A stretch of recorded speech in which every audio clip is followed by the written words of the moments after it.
안녕하세요. 주의 백성의 강건함을 위하여 매일 밥 짓는 목사 김태양입니다. 말씀으로 밥을 지어 여러분 앞으로 가지고 갑니다. 오늘의 말씀은 출애굽기 10장 16절에서 17절까지의 말씀입니다. 표준 세번역입니다. 그러므로 바로가 모세와 아론을 급히 불러들여서 말하였다. 내가 너희와 주 너희의 하나님께 죄를 지었다. 부디 이번만은 나의 죄를 용서하고 주 너희의 하나님께 기도하여 이 엄청난 재앙이 나에게서 떠나게 하여라. 8번째 재앙, 메뚜기 재앙은 너무나도 지독한 재앙입니다. 이 재앙에 별명을 붙이라고 한다면 깐니마 똑까 재앙이라고 이야기하고 싶습니다. 출애굽기 10장 4절과 5절 말씀입니다. 내가 나의 백성을 보내기를 거절하면 나는 내일 너의 영토 안에서 메뚜기 떼가 들어가게 할 것이다. 그것들이 땅의 표면을 덮어서 땅이 보이지 않게 될 것이며 우박의 피해를 입지 않고 남아있는 것들을 먹어치우되 들에서 자라는 나무까지 모두 먹어치울 것이다.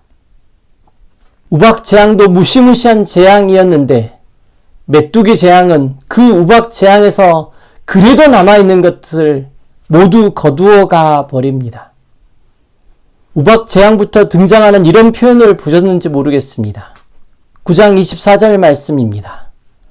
이와 같은 큰 우박은 이집트 나라가 선 뒤로부터 이집트 온 땅에 한 번도 내린 적이 없다. 10장 6절 말씀에서는 너의 궁궐과 너의 모든 신하의 집과 이집트의 모든 사람의 집이 메뚜기로 가득 찰 것이다. 이것은 너희의 아버지와 너희 조상이 이 땅에서 살기 시작한 때부터 오늘까지 너희가 전혀 못 본 일이다. 이것이 우박재앙과 메뚜기 재앙의 특징입니다. 혹독한 재앙입니다. 바로의 신하들은 바로에게 이렇게 이야기합니다. 임금님께서는 아직도 이집트가 망한 것을 모르고 계십니까? 10장 7절 말씀입니다. 절망적인 재앙, 까고 또 까는 재앙, 깐니마 똑까 재앙이라고 이야기하고 싶은 것입니다.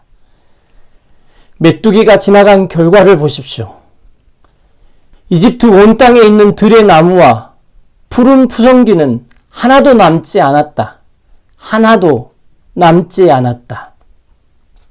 꼭 하나님이 철저히 파괴시켜주마 말씀하시고 바로는 나는 바로 고집불통 바로다 이렇게 말하는 것 같습니다. 왜 하나님은 바로와 이집트를 향하여 이런 철저함을 보이고 계시는 것일까요?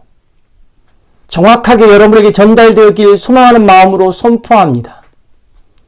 하나님은 온 땅의 주인이십니다. 주님이 모든 것의 기준이십니다.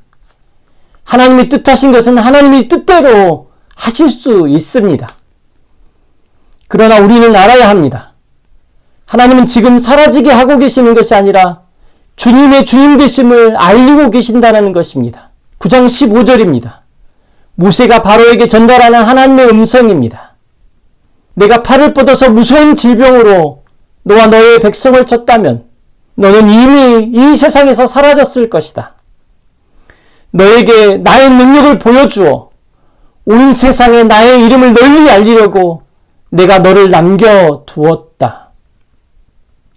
인도에서는 코로나19 3중 변이가 일어난 상황입니다. 전 세계적으로 백신에 대한 이기주의가 최고조에 달해 있는 느낌이고요. 일본에서는 제대로 처리도 되지 않은 오염수 방류를 준비하고 있는 상황이고요. 인생의 이기적인 고집이요. 말씀을 준비하여 전달하는 모습에 간곡한 소망이 있습니다. 귀를 처막은 고집이 승리하지 않기를 소망하는 마음이요. 하나님의 강력한 메시지가 그 메시지답게 우리에게 들리길 소망하는 마음이요. 이 시간 다 함께 기도하겠습니다. 우리가 알고 있습니다.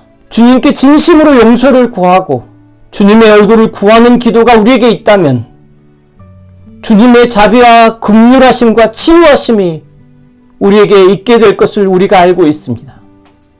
주님 이 시간 주님의 얼굴을 구하며 엎드립니다. 예수님의 거룩하신 이름으로 기도드립니다. 아멘.